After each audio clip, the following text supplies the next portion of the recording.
Aqua ఎర్ద జలాలతో సన్నకారు రైతులను నిండా ముంచుతున్న బడా వ్యాపారులు, పంట పొలాల ముంపుతో రైతులు ఆందోళన.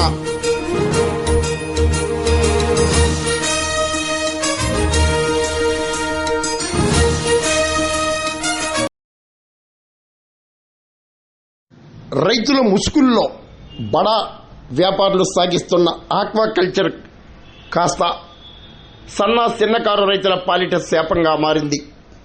కాకినాడ జిల్లా మండల కేంద్రమైన పెదపూడిలో ఆక్వా వ్యర్థ జలాలను యథేచ్ఛగా కాలువల్లోకి తోడటంతో వందలాది ఎకరాల పంట పొలాలు కాలుష్యభరితంగా మారి తీవ్ర నష్టం ఏర్పడుతుందని చిన్నకారు రైతులు ఆందోళన, ఆవేదన వ్యక్తం చేస్తున్నారు.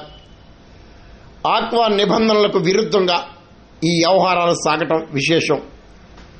ఆక్వాకల్చర్ సాగు చేసే ప్రతి ఒక్కరూ వ్యర్థ జలాలను తప్పనిసరిగా నిల్వ చేసేందుకు కొంత చెరువు భాగాన్ని ఉంచాల్సి ఉండగా, అందుకు విరుద్ధంగా ఆక్వా వ్యర్థ జలాలు, కాలుష్య జలాలను కాలువల్లోకి తోడటంతో వందలాది ఎకరాల పంట పొలాలు నీట మునుగుతూ కాలుష్యభరితంగా మారుతున్నాయని, తీవ్ర నష్టం ఏర్పడుతుందని సామాన్య రైతులు ఆవేదన, ఆందోళన వ్యక్తం చేస్తున్నారు.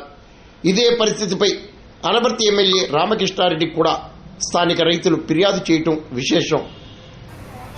రైతు ముసుగులో బడా వ్యాపారుల సాగిస్తున్న అరాచకాలపై తక్షణ చర్యలు చేపట్టాలని కోరుతున్నారు.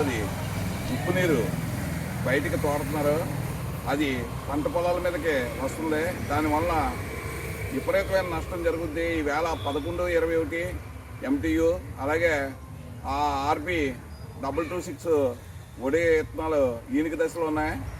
ఎంత చెప్పినాక సరే వాళ్ళు మాపులు 5 HP 10 HP మోటార్లు పెట్టి దౌర్జన్యంగా తోడుతున్నారు. దీని మీద ఎమ్మెల్యే గారు అలాగే మత్స్యశాఖ వారు ఇమ్మీడియట్గా యాక్షన్ తీసుకోవాలని కోరి ప్రార్థిస్తున్నాం.